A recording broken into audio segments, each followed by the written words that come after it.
आज मैं आप सबको वरुथोनी एकादशी जो कि 24 अप्रैल को पड़ रहा है उस दिन कुछ ऐसे उपाय करने को बताऊंगा जिससे भगवान श्री हरि विष्णु की आप पर विशेष कृपा प्राप्त होगी और वो बहुत जल्द आप पर प्रसन्न होकर आप पर अपनी कृपा की बरसात करेंगे।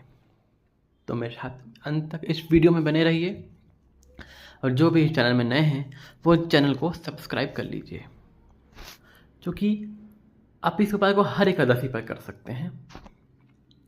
सिर्फ तो उपाय क्या है वो सुन लेते हैं।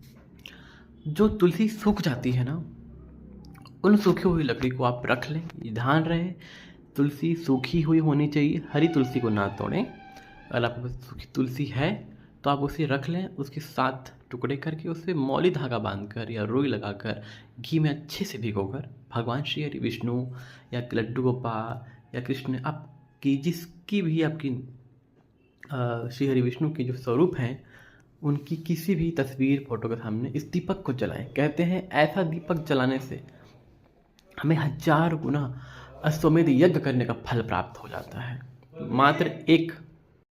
मात्र एक दीपक जलाने से सोचिए इतना महत्व तुलसी का बताया गया है। इसलिए अगर आपके यहाँ तुलसी सूख जा रही है तो उससे अशुभ ना समझें, इसे हमें और सेवा में लगाना चाहिए। ऐसा हमें भगवान अवसर मौका प्रदान कर रहे हैं।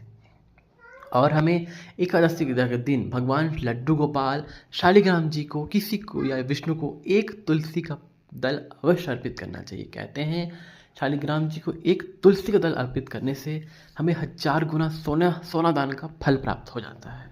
तो सोचिए भगवान श्री हरि विष्णु या किसी भी देवी देवताओं की पूजा में ना आप देखोगे ना, सोने चांदी पैसे इन सब चीज़ों की महत्वता नहीं है।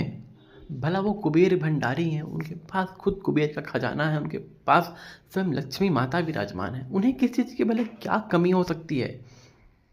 इसलिए भगवान भाव देखते हैं।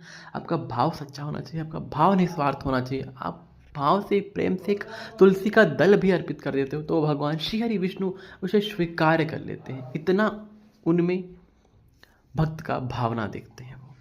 तो हमें एकादशी पे इन 2 उपाय को करना चाहिए। तीसरा उपाय एक और है, उस उपाय को कर लीजिए, पर ध्यान रहे इस उपाय को सिर्फ आप वरुथुनी एकादशी के दिन ही कर सकते हैं।